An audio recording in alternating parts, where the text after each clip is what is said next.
ప్రత్యేకముగా అది మన భారతదేశంలో జరుగుతున్నటువంటి అనేకమైనటువంటి సంఘటనలు చూస్తున్నాం. క్రైస్తవుల మీద వ్యతిరేకముగా మతోన్మాదులు తిరుగుబాటు చేస్తున్నారు. అలాగే సేవకుల కొరకు ఎక్కువగా సంఘం ప్రార్థన చేయాలి. ఎందుకంటే దుర్దినాల్లో అపాయకర కాలంలో మనం జీవిస్తున్నాం కాబట్టి ఎక్కడో జరుగుతుంది అని మనం అనుకోకూడదు. రేపు మన మధ్యలో కూడా జరగవచ్చు. ఏదైనా భారం కలిగి ప్రార్థన చేయండి. ఏ దినంలో ఏది సంభవిస్తుందో మనకి తెలియదు కాబట్టి ఎక్కువగా మన దేవుని సన్నిధిలో ప్రార్థన చేయటం నేర్చుకోనండి. ఏదో నామకార్థంగా మరి ప్రభు సన్నిధికి వచ్చి పోవటం కాదు, కానీ అనేక మంది కొరకు కూడా మనం ప్రార్థన చేయలేదు. మనకి బైబిల్ చెప్తుంది పెద్దల కొరకు, మరి రాష్ట్రాల కొరకు, ప్రభుత్వాల కొరకు ప్రార్థన చేయండి. కనుక ఎక్కువగా ప్రార్థన చేయటం మనం నేర్చుకుందాం. మరి ఈ యొక్క మాసంలో మరి దేవుని యొక్క వాక్యాన్ని మీ మధ్యలో పంచుకోవటానికి దేవుడు ఇచ్చిన కృపను బట్టి దేవునికి స్తోత్రాలు తెలుస్తున్నాను. మొదటిగా మరి యోహాను వార్తలో 3వ అధ్యాయము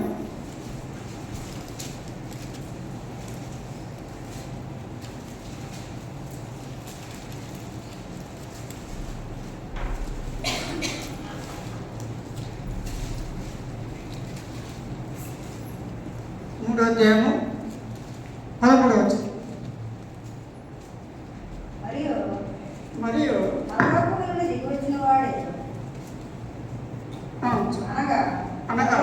ముందు మనిషి కుమారుడే తప్ప పరలోకమునకు ఎక్కిపోయేవాడు ఎవడనూ లేడు.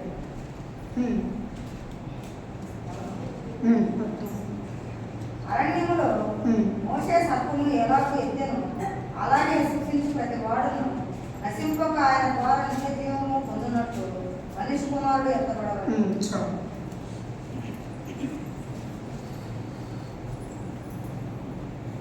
బాప్తిస్మ ఇచ్చే యోహాను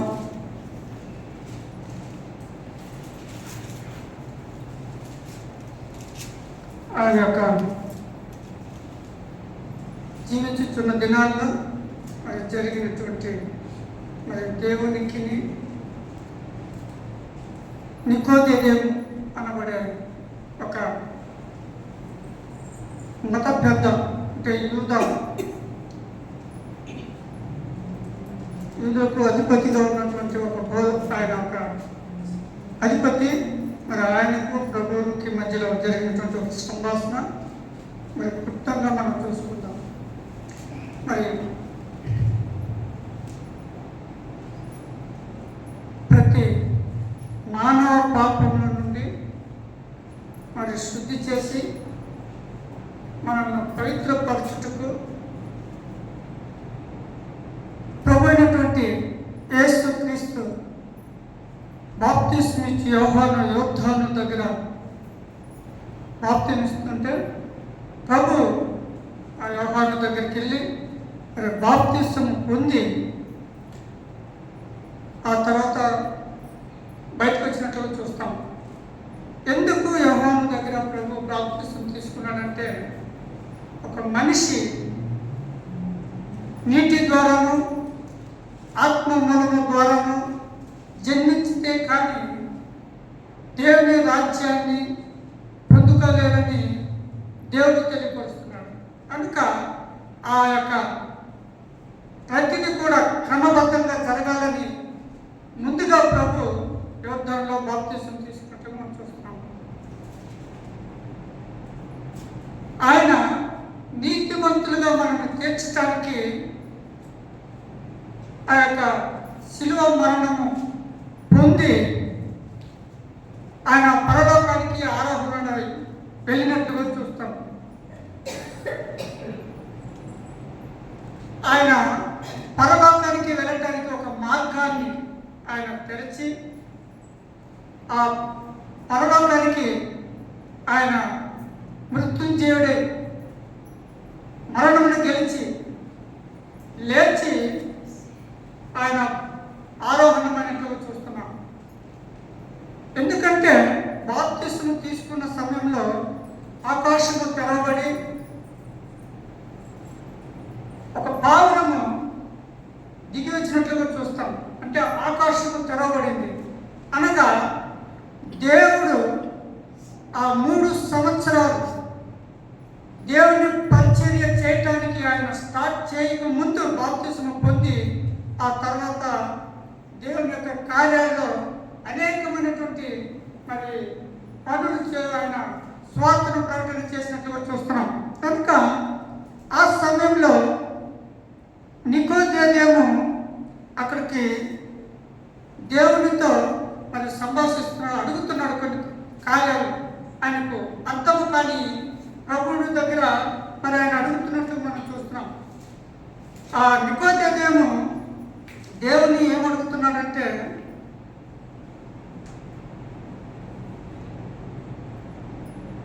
మరి 2వ వచనంలో ఉంటుంది, బోధకుడా నీవు దేవుని యొద్ద నుండి వచ్చిన బోధకుడు అని మేము ఎరుగుదము. దేవుడు అతనికి తోడై ఉంటేనే కానీ నీవు చేయుచున్న సూచక క్రియలను ఎవడనో చేయలేడని ఆయనతో చెప్పాడు. ఈయన యూదుల అధికారి అయినటువంటి నికోదేము, ఈయన ఒక పరిసయ్యుడు. ఒక రాత్రి యందు దేవుని యొద్దకు వచ్చి దేవునితో మాట్లాడుతున్నాడు, బోధకుడా నీవు దేవుని యొద్ద నుండి దిగొచ్చితే కానీ ఈ సూచక క్రియలు చేయవని నేను ఎరుగుతున్నాను. ఎవరు చేయచాలడు అని నేను ఎరుగుతున్నాను అన్నప్పుడు దేవుడు మాట్లాడుతున్నాడు, ఒకడు క్రొత్తగా జన్మించితేనే కానీ దేవుని రాజ్యము చూడలేడని నీతో నిశ్చయముగా చెప్పుతున్నాడు. ఈ మాట నికోదేముకి అర్థం కాలేదు.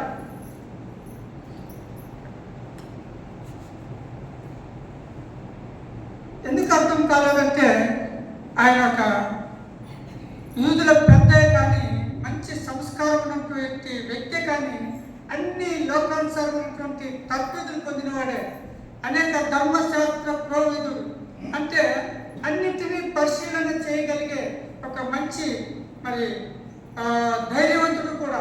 అటువంటి నికోదేము దేవుడు చేస్తున్నటువంటి కార్యాలను గమనించాడు, దేవుడు చేస్తున్న సూచక క్రియలను చూచాడు. కాబట్టి మరి దేవుని దగ్గరికి రాత్రి సమయంలో వచ్చాడు. పగలు వస్తే ఒక సభకు ఆయన అధికారి, ఆ సభ వాళ్ళు ఎవరైనా ఏదైనా అడగొచ్చని ఒక వారికి కనిపించకుండా రాత్రి జామున మాత్రమే వచ్చి దేవుని దగ్గరికి వచ్చి అడుగుతున్నాడు. మరి నికోదేము ఇతని అడుగుతున్నటువంటి ఆ మాటకు దేవుడు జవాబిస్తూ, ఒకడు క్రొత్తగా జన్మించితేనే కానీ దేవుని రాజ్యంలో చూడలేరు, అంటే దేవుని రాజ్యాన్ని చూడలేరు అన్నప్పుడు ఆయన మాట అంటాడు. మళ్ళీ నికోదేము, తల్లి గర్భంలో మళ్ళీ ముసలివాడైన వాడు ఎలా ప్రవేశించి జన్మించగలడు అంటే ఈయనకు అర్థం కాలేదు దేవుడు అన్న మాటకి. కనుక మనం ఇక్కడ చూసినట్లయితే ఆ యొక్క 13-14లో మరి యొక్క 14 వచనంలో ఉంది, అరణ్యంలో మోషే సర్పమును ఎలాగో ఎత్తెనో అలాగే విశ్వసించు ప్రతి వాడును నశింపక ఆయన ద్వారా నిత్య జీవం పొందినట్లు మనిషి కుమారుడు ఎత్తబడు. ఒకరు క్రొత్తగా జన్మించితేనే కానీ దేవుని రాజ్యాన్ని చూడలేము. ఎందుకంటే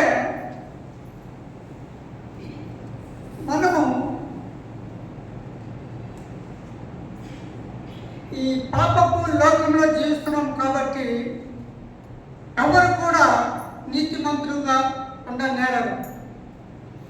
కనుక అందరూ పాపము చేసి దేవుడు అనుగ్రహించినటువంటి ఆ మహిమను పొందలేకపోయారు. శాపగ్రస్తులుగా మార్చబడినారు. ఎందుకంటే ఈ లోకంలో జీవిస్తున్న ప్రతి ఒక్కరు కూడా మరి మొదటిగా మరి పాపము మన జీవితానికి అంటుకొని ఉంటుంది. ఎందుకంటే మనము మాట్లాడుట మాట ఏందే కానీ, మన యొక్క చూపులు ఏందే కానీ, మన యొక్క నడకలు ఏందే కానీ అనేకమైనటువంటి పొరపాట్ల ద్వారా మనము ఇతరులను బాధించటంలో కానీ, చూటుపోటి మాటలతో మనం ఎవరైనా ఒకవేళ గుచ్చినట్లుగా మాట్లాడతాము. అంటే మానవులమైన మనకు అనేకమైనటువంటి లోక ఆచారాలకు అలవాట్లకు బాధిస్తూ ఉంటాం. అది ప్రతి ఒక్కరూ, అది ఎవరైనా సరే. కనుక అందు నుంచి మనం విడుదల కలగాలి. ఆ బందీల నుంచి విడుదల కలగాలి. అంటే లోక పాపము మాలిన్యంలో నుండి ఒకరు కొత్తగా జన్మించాలంటే మొదటిగా దేవుని దగ్గర మరి మనం ఒప్పుకోవాలి. అందుకే మరి సంఖ్యాకాండం చూద్దాం. సంఖ్యాకాండంలో 21వ అధ్యాయం మనం చదువుకున్నట్లయితే, సంఖ్యాకాండము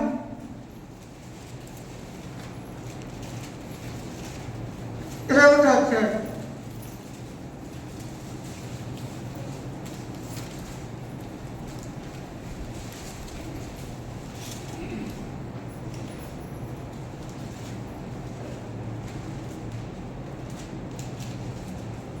9వ వచనం. కాబట్టి మోషే ఇత్తడి సర్పం ఒకటి చేయించి స్తంభము మీద దానిని పెట్టెను. అప్పుడు సర్పపు కాటు తినిన ప్రతి వాడు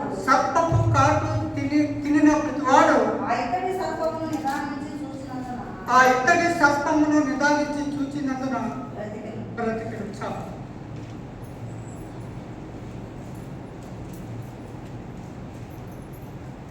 ఎదోము దేశంలో ఉన్నటువంటి ఇశ్రాయేలు ప్రజలు మరి మోషే నాయకత్వము వహించిన దినాల్లో దేవుడు ఇశ్రాయేలు ప్రజలకు ఒక నాయకుడిని మోషేని ఎన్నుకొని మరి ఇశ్రాయేలు ప్రజలను బానిసత్వంలో నుంచి వారిని తీసుకొని అరణ్యంలో వస్తున్నప్పుడు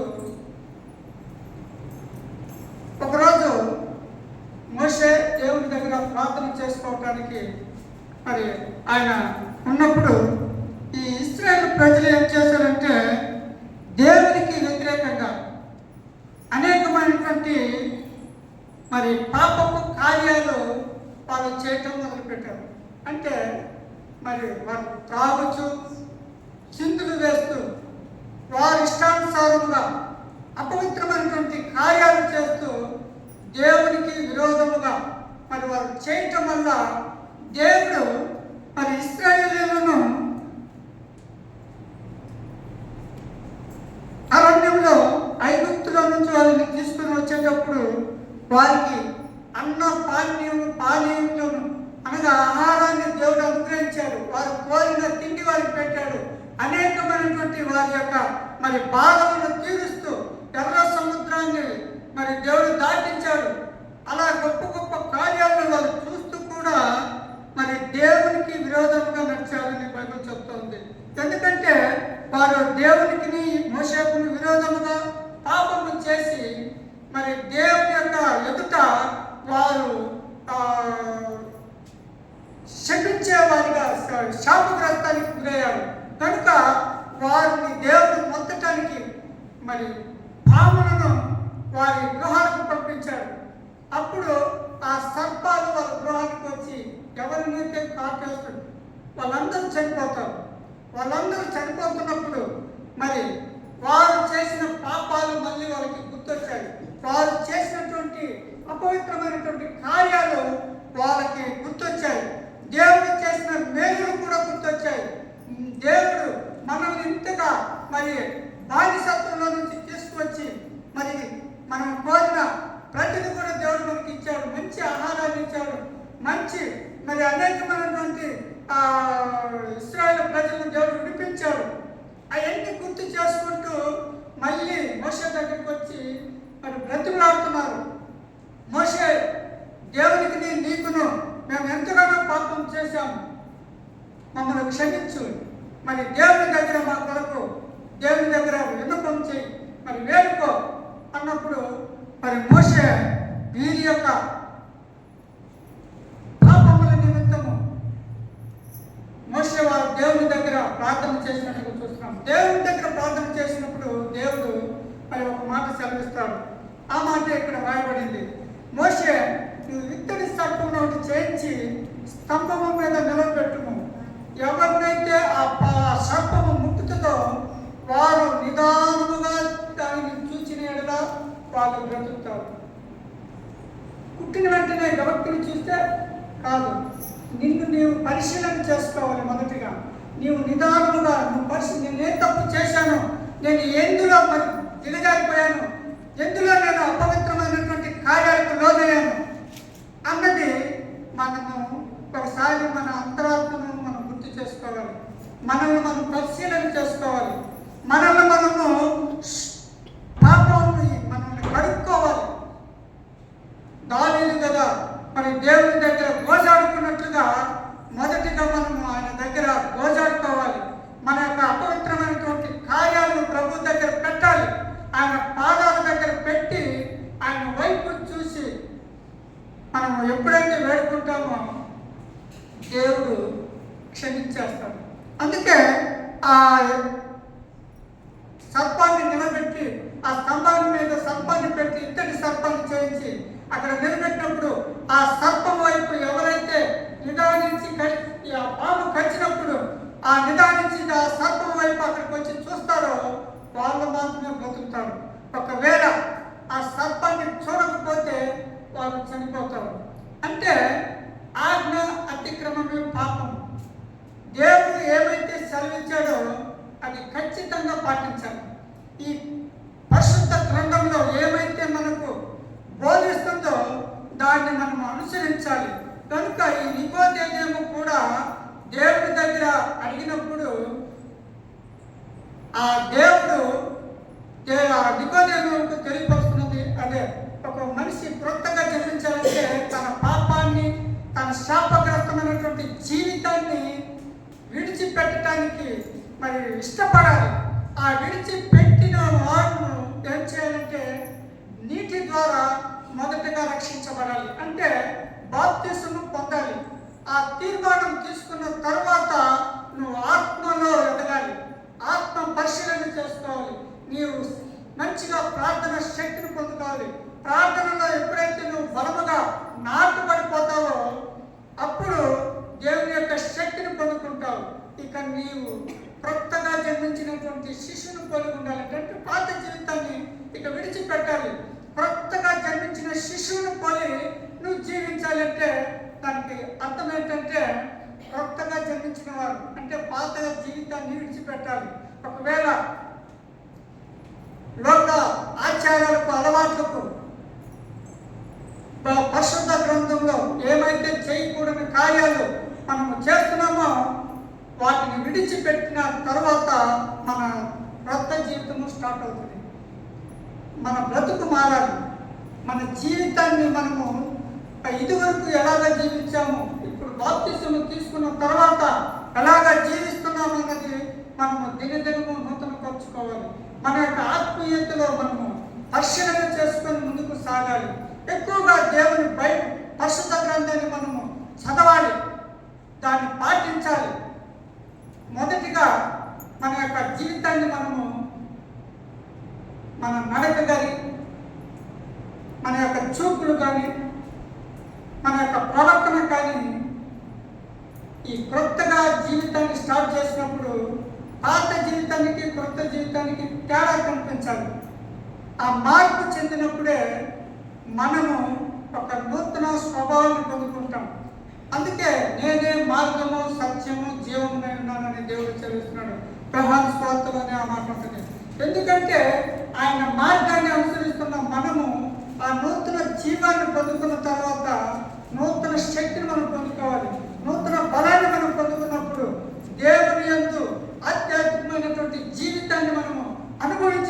తర్వాత మన జీవితము వేరుగా ఉంటుంది. వారు లోకానికి వేరే జీవిస్తారు. లోకంలో ఉన్నదంతా మరి జీవపు డంబము. ఎందుకంటే ఇది అంత వరకే. మనం చనిపోయిన తర్వాత మన యొక్క నూతన జీవితము స్టార్ట్ అవుతుంది. ఫలభరితమైనటువంటి ఈ లోకంలో నిన్ను నువ్వు కాపాడుకోవాలి. పవిత్రమైన జీవితాన్ని మనం జీవించినప్పుడు నూతన శిష్యులు పోలినట్లుగా మనము మన జీవితాన్ని మనం జీవించినప్పుడు ఆ పరలోకానికి మనం ఎత్తబడతాము. కనుక కల్వారి శిలువలో మరి దేవుడు కూడా సర్పము ఎంతో విశ్వాసం ఉంచిన ఎంతమంది అయితే విశ్వాసం ఉంచి ఆ సర్పము వైపు చూసి మరి బ్రతికినారో మనము కూడా ఆ కల్వారి శిలువలో మన కొరకు, మన అపరాధముల నిమిత్తము, మన దోషముల నిమిత్తము ఆ యేసు ప్రభు మరి కల్వారి శిలువలో చనిపోయాడు. ఆ శిలువను మనము చూడాలి.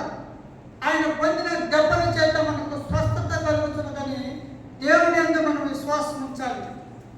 అప్పుడే ఆ శిలువను నువ్వు వెంబడించినప్పుడు, ఆ శిలువను నువ్వు జ్ఞాపకం చేసుకున్నప్పుడు దేవుని యందు నువ్వు నమ్మకముగా జీవిస్తావు. ఆ యొక్క దేవుడు ఎలా ఎత్తబడ్డాడు ఆ కల్వారి శిలువలో మనము కూడా ఒక దినాన చనిపోయి ఆయన మూడవ దినాన మృత్యుంజయుడై లేచి మరి సజీవుడిగా పరలోకానికి ఆరోహణమైనట్లుగా మనము కూడా ఆ దేవుని రాజ్యాన్ని స్వతంత్రించుకోవాలంటే ఈ లోకంలో ఉన్నప్పుడే మనము ఆయన వైపు చూసేవాడిగా ఉండాలి. ఆయన ఏమైతే మనకు బోధించాడో ఆ బోధను మనము మరి అనుసరించి నడవాలి. కనుక ఈ రాత్రికాల సమయంలో మరి దేవుడు మనతో మాట్లాడుతున్నటువంటి మాట ఏమిటంటే, నువ్వు కొత్తగా జన్మించిన శిష్యును పోలి ఉండాలి. అప్పుడే దేవుని రాజ్యాన్ని మనం చూస్తాం. దేవుని రాజ్యాన్ని మనం స్వతంత్రించుకోగలం. మనము నామకార్థ క్రైస్తవులుగా మన జీవితాన్ని మనం కొనసాగించినట్లయితే దేవుని రాజ్యాన్ని మనం చూడలేము.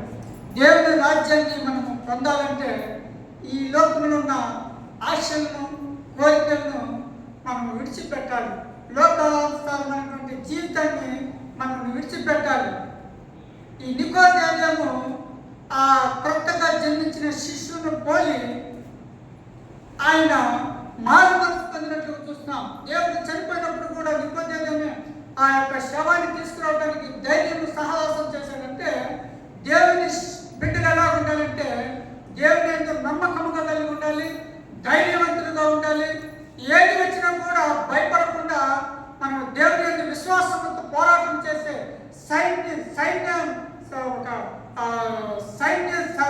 సైనికులు ఎలా పోరాటం చేస్తున్నారో ఆ రీతిగా దేవుని ఎందు మనము మరి నిలకడగలిగి పోరాటం చేసేవారుగా ఉండాలి. ఇహలోకమైనటువంటి వ్యక్తుల ద్వారా మనం పోరాటం చేసేవారుగా ఉండాలి.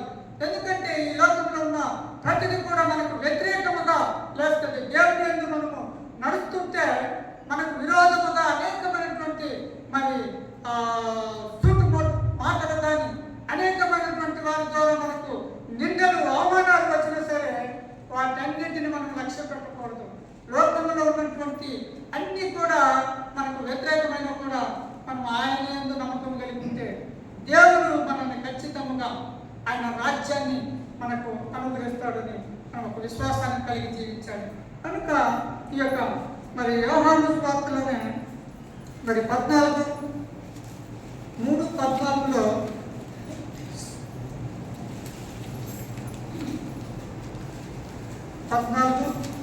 యోహాను 14:6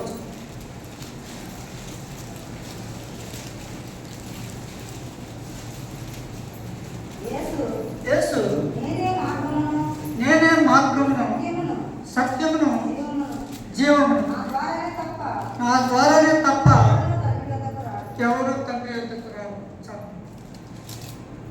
మనము పాపము చేతను, అపరాధము చేతను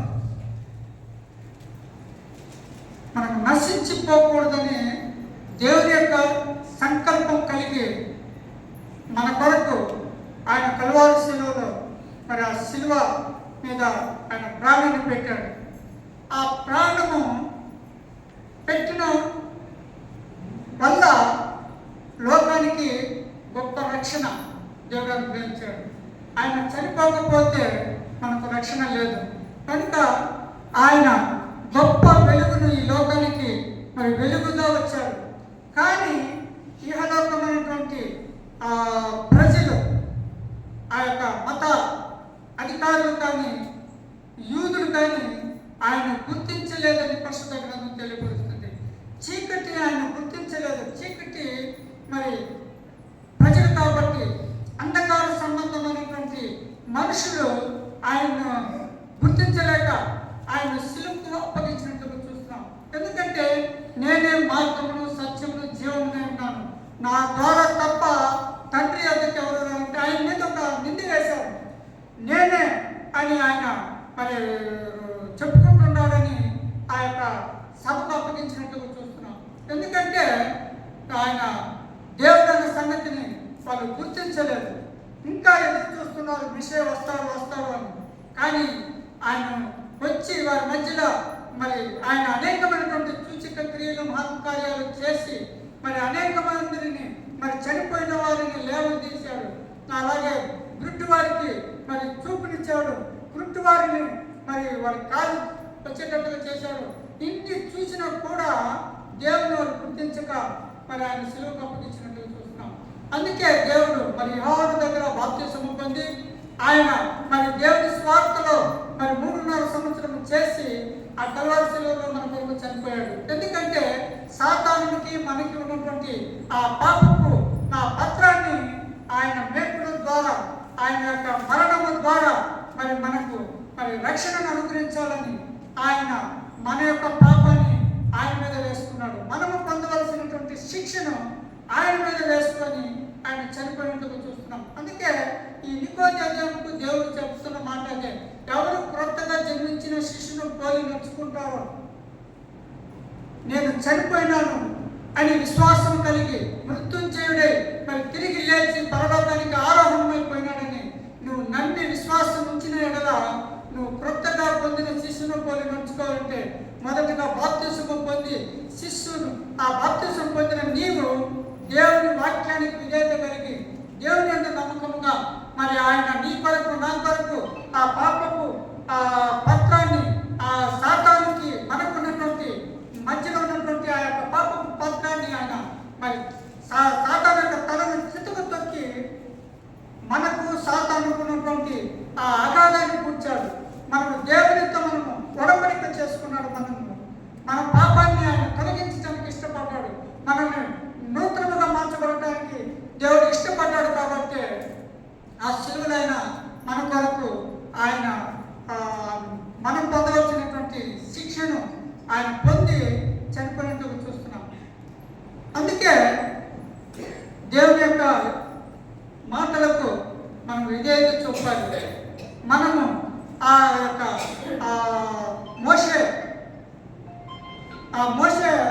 మరి చనిపోయి మోషే ఆ సర్పం వైపు చూడమన్నప్పుడు వారు చూసి ఎలాగో రక్షించబడ్డారో ఈ దినంలో కూడా మనము దేవుని యొక్క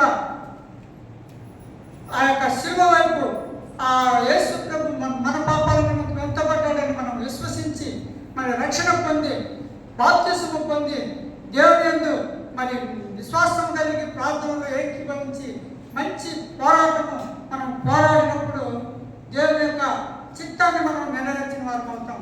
అప్పుడే మనకి దేవుని రాజ్యాన్ని మనం స్వతంత్రించుకోగలం.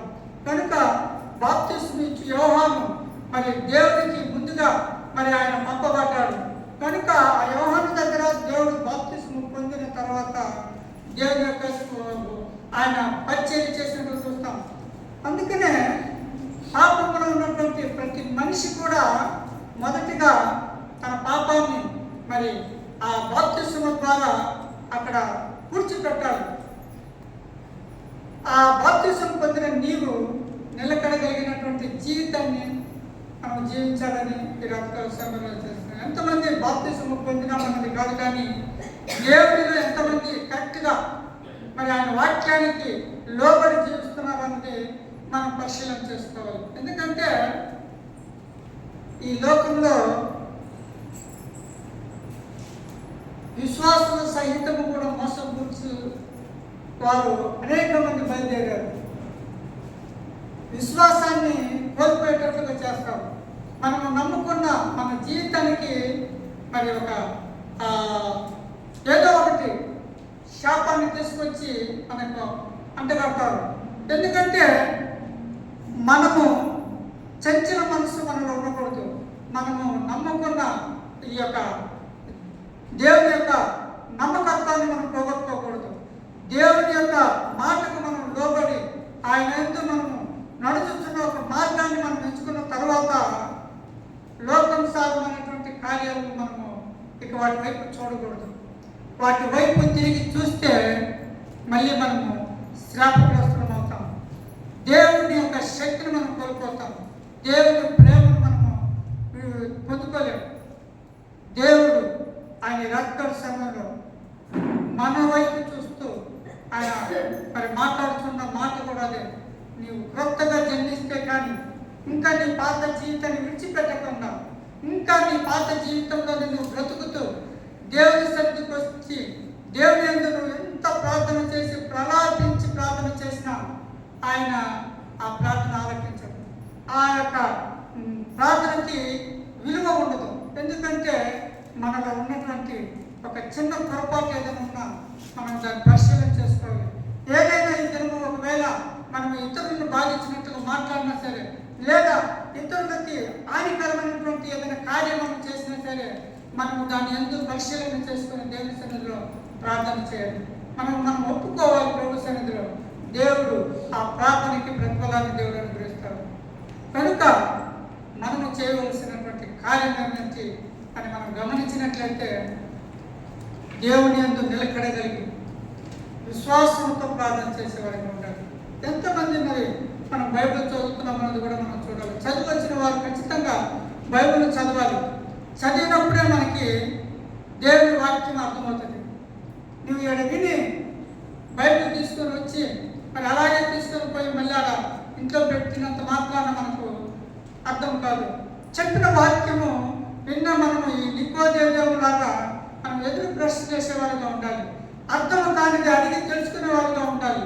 నికోదేవు ఒక మంచి మరి మంచి చదవని కానీ దేవుని వాక్యాన్ని అర్థం చేసుకోలేని స్థితిలో ఉన్నాడు. అందుకే కొన్ని అర్థం కాకపోతే మనం అడిగి తెలుసుకోవడంలో తప్పలేదు. అలాగే మనం తెలుసుకొని దాన్ని బట్టి నడుచుకునే వారిగా మనం జీవించాలి.